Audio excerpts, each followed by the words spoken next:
The Susan Brender Show is a radio show online broadcasted on YouTube across the United States and globally. The show features guests who speak about health, spirituality, entertainment, and a host of subjects to enlighten people across the nation. Listen to the show that empowers women and men alike and highlights those who have made a difference. I'm Susan Brender, and this is the Susan Brender Show. Today, I am going to be interviewing John Paul Carinci, who has been a guest on our show as part of a series. And this is the second part in the series, and it's really about self-help. John has written a lot of books. Actually, I was going to have John tell a little bit about himself, but I can actually say it. He's been a successful insurance executive and the president of the Carinci Insurance Agency for over 43 years, but he's an author. And he's a songwriter, and he's a poet. And boy, the CEO of Better Off Dead Productions, a movie production company, is something that he's doing as well. So this is a man for all seasons. And today he's going to talk about his self-help books, which have been really the reason why so many people care about what John writes, because he's very honest. And I think as a result of that, you'll learn a lot. So with that said, I want to welcome again to the second in the series, John Carinci. Thanks, Susan. Thanks for having me. John, you've written so many books, and you get this inspiration, you tell me, all the time. You just kind of like suddenly something hits you, and you decide to write it.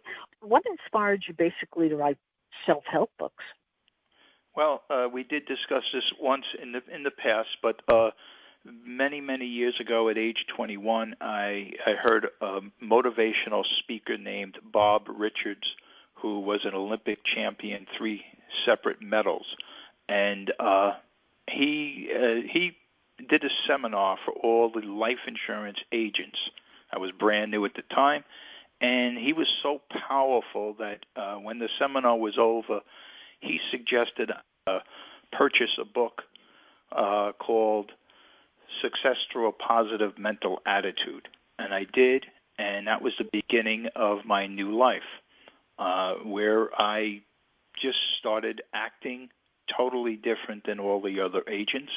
I became tremendously successful and have still been in the business 43 years later. Yeah, thank you. And what was it about him, and what was it about his information that really changed your life? Well, at age 21, and you're having a real tough time making it in life, and you start a brand new career that is very, very difficult. Sales is very difficult. And so I didn't know this gentleman, but when he says he was an Olympic champion and he started speaking, and he was so highly motivated that I just took to him. And I said, probably from that moment on, one day I would like to inspire people the way he inspired me. So here's a strange story to that. Many years later, I was agent, sales manager, district manager, regional director for Chubb Life. I went up the ranks, and I was highly successful. I had people selling for me.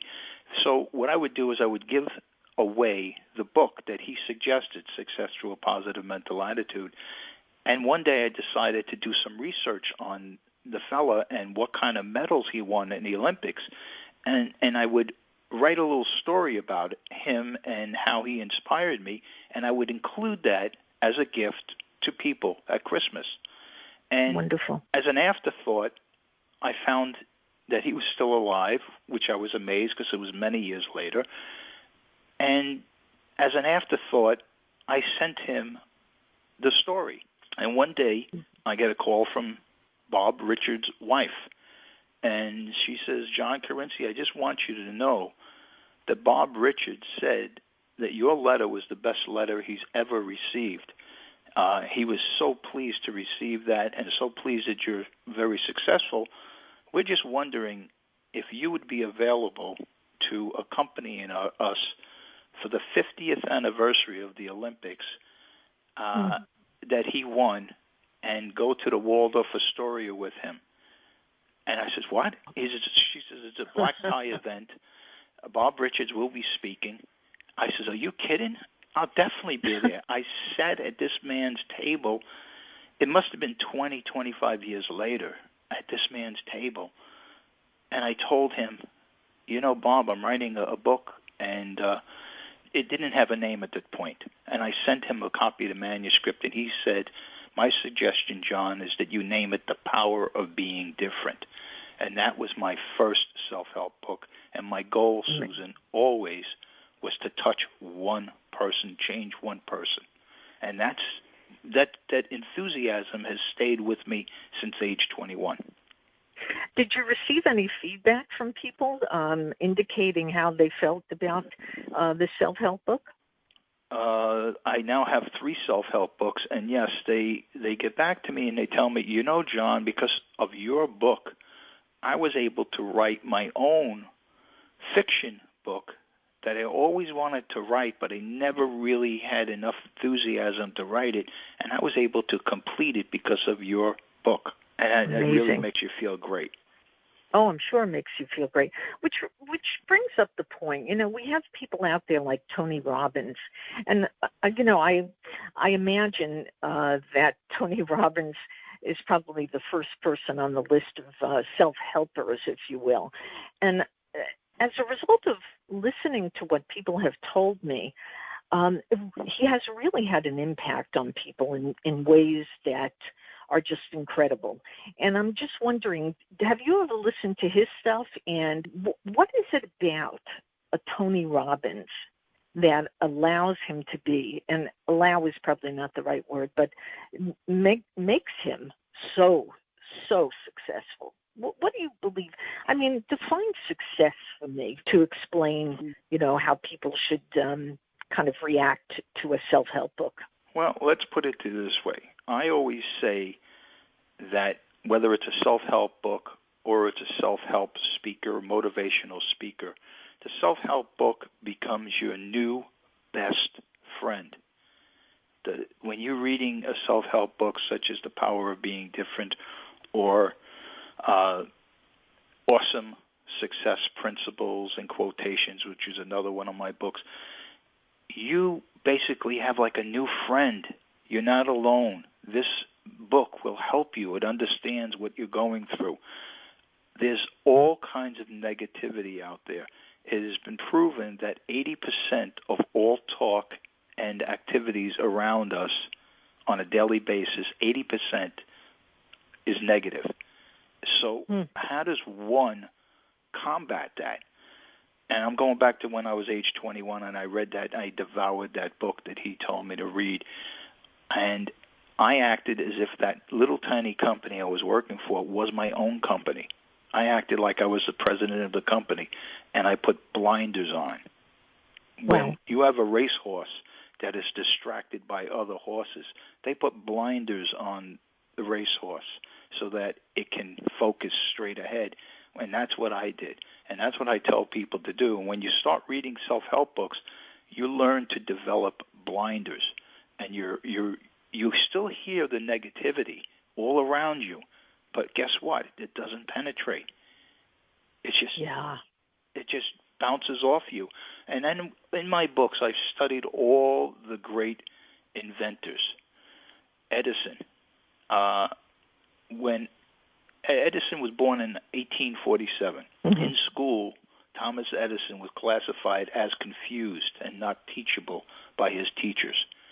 He was totally deaf in his left ear, and he had this impairment. But Edison was determined. He experimented many thousands of times before he invented the incandescent lamp. And what he said, Edison once, is he says, I have not failed 700 times. I have not failed once.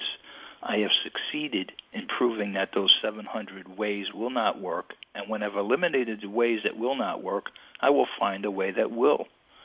And the inventor, we should think of an inventor. An inventor is never negative. You can't be negative. You can't write a book and be negative. You have to, when you're writing a book, you probably have to keep your eye on the finish line. The very first book, self-help book I wrote probably took about 12 years. And I didn't want to release it until after 9/11 happened. And after 9/11 happened, I says, you know what? It's time. People need inspiration. They need help. They need to know that they're not alone in despair. Yeah. Go ahead. I'm sorry to interrupt you. We convince you to be different. An inventor is different. Yeah. It's all about perseverance and persistence, isn't it? Well, there's a fella, John Ratzenberger. Do you remember that name? It sounds awfully familiar, but I can't tell you straight out that I do. He was the mailman on Cheers. Oh, okay. Remember the show Cheers? Sure. John Ratzenberger. John Ratzenberger was poor, and he went out for an interview for the job of Cheers. And when, after his interview, and he says, well, you know, John, thank you, but you're just not right for us. We can't use you. I'm sorry. And John says, I'm not leaving. He says, he was desperate. He needed work. And he says to the producers there, he says, you know, let me ask you something. Do you have a know-it-all at your bar right now? I mean, in this story, do you have a know-it-all written into the script? And he says, no, we don't even know what you're talking about. He says, okay, wait a second. He proceeded, this is really ballsy, he proceeded to move all the furniture around, and he proceeded to act out the part of a know-it-all on that he would do in the bar. And they says, you know what? That's pretty cute. That's a nice little gimmick. We may use you for an episode, maybe two, and the rest is history. He landed the role, and he was on every single show. John Ratzenberger. That's a great story, John. That is really a great story. There's a word for it. It's called inspirational dissatisfaction. Inspirational dissatisfaction. I'm not leaving. I love it. I can't leave. We all have this trait within us. It's just that we don't know how to bring it out all the time. I'll give you an example. We walk into the garage and we're barefoot, and all of a sudden we stub our toe really, really hard in the garage, and we say, that's it. That is it. I've had it. I am determined on Saturday I'm going to clean this entire garage up. I don't care if it's all day. And you may proceed for 5 hours to fix that garage up and make it meticulous. And it all came from inspirational dissatisfaction. I was so annoyed that I did something about it. Isn't that interesting? You know, I'll tell you a very funny story, and the audience is going to probably laugh. Years ago, I also was looking for something to do, and I saw an ad in the newspaper, and the ad was for a chair that is like one of these massage chairs. Now, don't ask me why I would even pursue something like that. But, you know, that was a time also where I was feeling somewhat desperate before I got into television and radio and that sort of thing. And I wrote a letter. It was a long letter. And I wrote it to this company. In fact, I remember it was Panasonic company, about wanting to do a job selling this chair. And I get a response. And the man says to me, you know what? You convinced me that you can do this work. He said, I had to see who this person was who wrote me this letter. And I said, well, yeah, I mean, I think it could be a fun job and I would like it. And I explained to him, and his response to me was, look, you know, I'm so happy we got to meet, and I'm so pleased about how you feel about this chair, because I wrote in how much I thought the chair was wonderful. Right. And he said to me, the only thing is you're not capable of picking it up. You really need to be able to handle that. And he was right. I mean, I wasn't. But it was so exciting for me that somebody responded to my letter. And that's why when I talked to you about this inspirational stuff and self-help, I went home with a smile. I didn't go home feeling negative. I said, okay, you know, this person responded to my letter, and I'm going to now reach out. And as a result of that attitude, I then got my job at CNBC and MSNBC. So as you can see, what you're talking about has a lot of relevance. People do not want to be around negative people. There's all this negativity around us. Here's a little article. It's from one of my books. Here's something that appeared in Harper's Weekly. And you got to listen close. It's a gloomy moment in the history of our country. Not in the lifetime of most men has there been such grave and deep apprehension. The domestic economic situation is in chaos. The dollar is weak around the world. Prices are so high as to be utterly impossible. The political cauldron seethes and bubbles with uncertainty. Russia hangs, as usual, like a dark cloud, silent upon the horizon. So it's a solemn moment. Our troubles, no man can see the end. That was written in 1857 in Harper's Weekly. There's always going to be negativity out. There's always going to be people that are going to say, it's the end of the world, it's this, it's that. And the people that are really brilliant are the ones that achieve things. And let's talk about the foreigner who comes to the country. Many, many years ago, New York City was built by all kinds of foreigners, Irish and Italians and bricklayers and so forth. And there are people that came to this country many years ago. They didn't speak the language. All they knew was, I have a few cents in my pocket. I got to America. I'm told that America is the land of opportunity, and all I have to do is work hard, and I will be successful. And what I'm going to do is I'm going to go there, I'm going to make money, and then I'm going to send for my family. So now, before he leaves and he comes to this country, in his own country, he tells everybody, hey, Joe, where you going? I'm going to America. I'm going to the land of opportunity. I'm going to make it, and I'm going to send for you. Now, Can he fail? Is he going to fail after he told everybody what he's doing and the mindset that he has? So they go to the country, they work hard, they learn the language, and they're successful. And that's what's different about that, John? John, what's different about that from the immigrants that are coming here today? Do you see a difference? Well, again, what is the mindset? The mindset years ago was,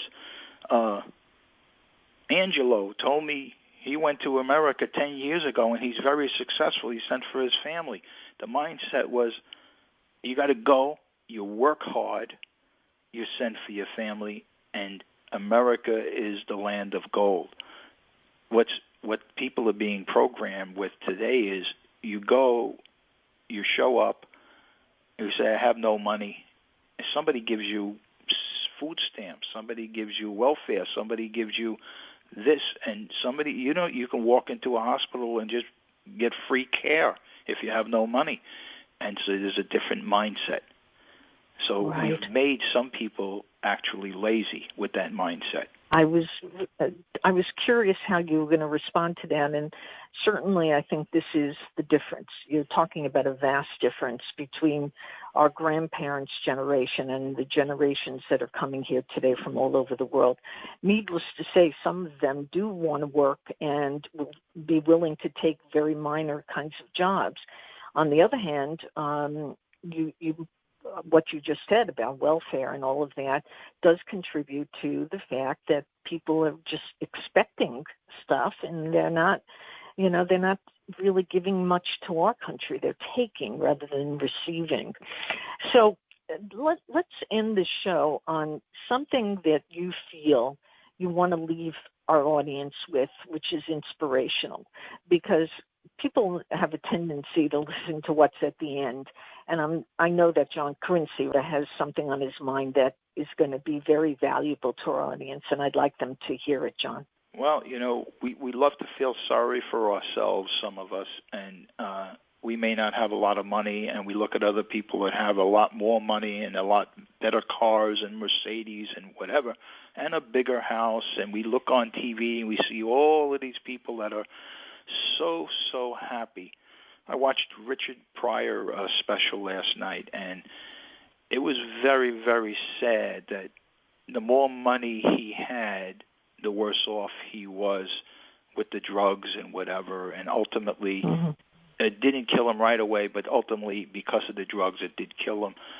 And he was such a talent and such a great inspiration to other people, but yet he had too much, and he didn't know how to handle it.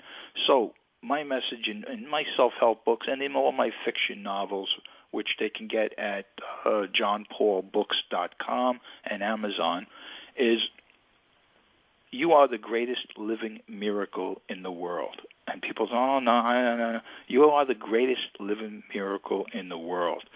And here's some statistics. The odds of you being born into the specific person and personality you have has been estimated at 1 in 225 billion. You are the most unique person in the world.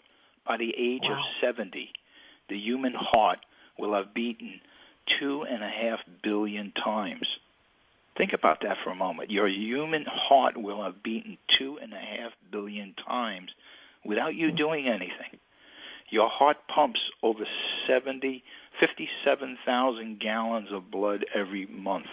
1 million barrels in a lifetime. You have 70,000 miles of blood vessels in your body. If you live to 115 years, can you imagine how many times your heart beats? That's amazing. So no matter whether you have 5 cents in your pocket or $5,000 in your pocket, you are the greatest living miracle in the world. The human brain, while I'm speaking to you, comprehends 500 words per minute. Amazing. So we are so special, but yet some of us, we take that for granted. So just to be a human being is unbelievable. And you'll see that in all my books. Even the fiction books, I touch on all of this philosophy. So you feel good. You feel inspired after you read my books. I'm working on book 16. I'm writing them so fast I don't even remember the last one. I just keep writing them. We're trying ultimately to have some of these books made into movies. A fella in India is looking at one now. Someone in Hollywood is looking at the one called Defying Death in Hagerstown. Very inspiring book. Yes. Well, tell our audience again one of the books that you would like them at this point to pick up off the shelves and how they get it, and a little bit more about how they can contact you, John. Well, here's a great one.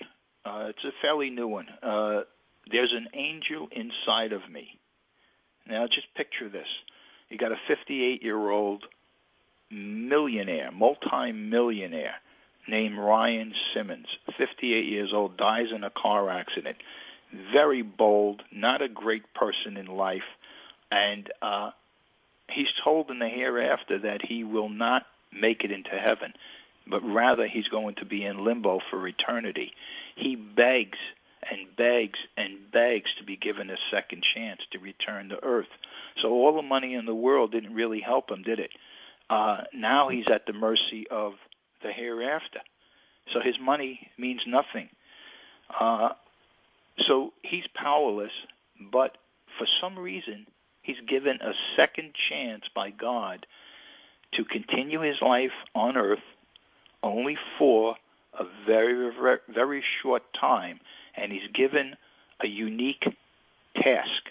And the task is to interview 6 people from the past that are deceased and use it to inspire other people.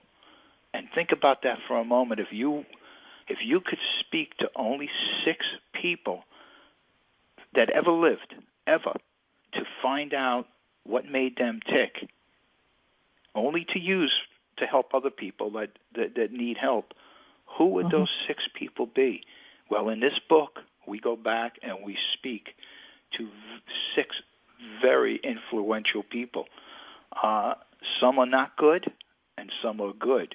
Why do we speak to somebody who was evil and truly, truly evil? We want to find out what made them tick. And that's what this book is about. It is very inspiring. And will he be taken back to the hereafter? Will he get into heaven again? We have to read the book to find out. It's called There's an Angel Inside of Me. Well, this is really a great way to finish this particular part of the series, number 2. And John is going to be on our show again very soon with series 3.